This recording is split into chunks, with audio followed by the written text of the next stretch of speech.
আসসালামু আলাইকুম। Hello everyone, welcome to my new blog. আর আজকে সকাল, সকাল ঘুম থেকে উঠে মনটা অনেক ভালো হয়ে গেছিল। কারণ হচ্ছে এরকম সুন্দর, সুন্দর গাছ দেখতে আমার কাছে অনেক বেশি ভালো লাগে। আর এটা হচ্ছে পাথরকুচি গাছ। আমি ছোট, ছোট করে ডাল কেটে এনে এই গ্লাসটাতে হচ্ছে দিয়েছিলাম। আর এখান থেকে ছোট, ছোট শিকড় বের হচ্ছিল, যেটা দেখতে আমার অনেক ভালো লাগছিল। আর এখানে হচ্ছে ছাদে অনেকগুলো টবের মধ্যে লাগানো হয়েছিল, যেটা হচ্ছে একটা থেকে অনেক, অনেকগুলো হয়েছে মাশাআল্লাহ। এখন তো মনে হচ্ছে এই সিজনটাতে একদম সাজনার ডাঁটা আর হচ্ছে সাজনার শাক, এই ২ টাতে মনে হয় বাড়ি পুরা ভর্তি লোড হয়ে যাবে। কারণ যে যেভাবে পাচ্ছে শাক ডাঁটা দিয়ে যাচ্ছে, আর বাড়ি ফ্রিজ হচ্ছে ভরে যাচ্ছে এগুলো দিয়ে। তো কি আর করা, প্রতিদিন এই ডাঁটা খেতে কিন্তু আমার কাছে ভালোই লাগে, খারাপ লাগে না। তো এগুলো দিয়ে হচ্ছে আলু দিয়ে ঝোল করি বা হচ্ছে মাছ দিয়ে ঝোল করি।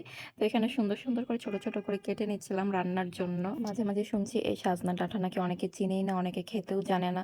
আর এই যে ১ বস্তা ভরা শাক দিয়ে গেছে। ভাই, আপনারা যারা এই শাকগুলো দিয়ে যান, তারা একটু অল্প, অল্প করে দিয়েন যেন খেয়ে শেষ করতে পারি। এতগুলা করে শাক দিয়ে যান, বাড়ি পুরা ভর্তি হয়ে যায়, এত খাওয়া যায় না। আর আজকে আমার জামাই এত সুন্দর করে আবদার করছে যে একটু শুটকি ভর্তা করে খাওয়াবা।